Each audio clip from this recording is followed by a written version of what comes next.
আমার ঘরে এসো, তুমি সুন্দর হয়ে যাবে। ভেবেছিলাম রীতিবাজারে রাষ্ট্র সাজু তলে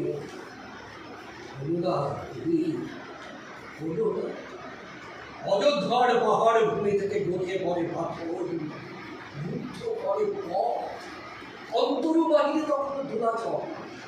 বেতসী বনের ভেতর দিয়ে হাঁটতে হাঁটতে যে নদীটি দেখা পাই, নদী নাকি নারী, পরনে টুনে শাড়ি, কোনো জামা নেই শরীরে, উপসে ডেকেছে পিঠ, মাথার উপরে কাঠের বোঝা। শুধু আমার পাশের নাকি পৃথিবী বিপুলায় পৃথিবীর কতটুকু জানি না, জানা হয় না।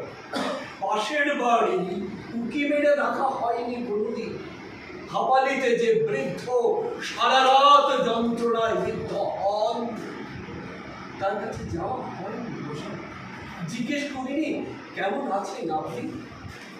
আপনারা সার্ধ শতবর্ষ পরেও তোমার কবিতা শুধু পড়ছি, কবি শুধু পড়ছি, গ্রহণ করি। হায়রা হায়রা বলে চলছে উঠোন দিয়ে, তোমার সুর নিয়ে চলছে ধস্তাধস্তি, তোমার শব্দগুলোকে ওরা ছড়ে ফেলে দিয়েছে ডাস্টবিনে, তোমার প্রতিভা সালুতে মুড়ে রেখে দিয়েছে ফুরন দিয়ে। ওখানে প্রাঙ্গণে দাঁড়াতে দিয়েছি, চুরির ফলা এসে দিয়েছে বুকে, ফুসফুস ফুটে গেছে, মৃতদেহের উপর ফুল সাজিয়ে মিছিল করেছে প্রিয়ম্বরা দল। এই কোন বঙ্গভূমি রেখে চার দেয়ালের মধ্যে আটকে যাচ্ছে পুঁথি, চৌখুটি বাক্সের মধ্যে বন্দি ভব, শৈশব ছুটে চলেছে অনিশ্চিত বৃদ্ধের দিকে, যৌবন হারিয়ে ফেলছে নক্ষত্র, মহাবিশ্বের মহাকাশে হা হুতাশ করতে করতে মুখ থুবড়ে পড়ছে মানুষ।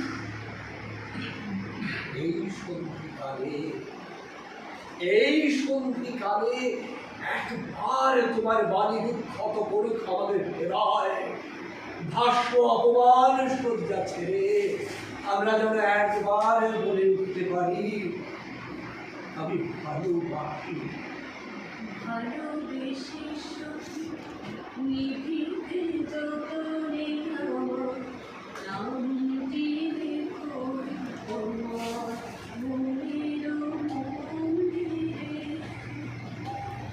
আমি ভালোবাসি, তুমি সুন্দর, তুমি সেই সুন্দরের সম্মান, ভাসিয়ে দাও আমার সাগরে। শুধু ফুল ধারা আর ধূপের ধোঁয়ায় নয়, আর একবার তুমি জেগে ওঠো কবি, আর একবার তুমি জেগে ওঠো। সেই হোক আমাদের রবীন্দ্র চাহু, আগুনের পরশ নদী, ছোঁয়াও প্রাণী, এ জীবন পূর্ণ করো, আগুনের পরশ নদী, ছোঁয়াও প্রাণী, এ জীবন পূর্ণ করো, এ জীবন পূর্ণ করো, এ জীবন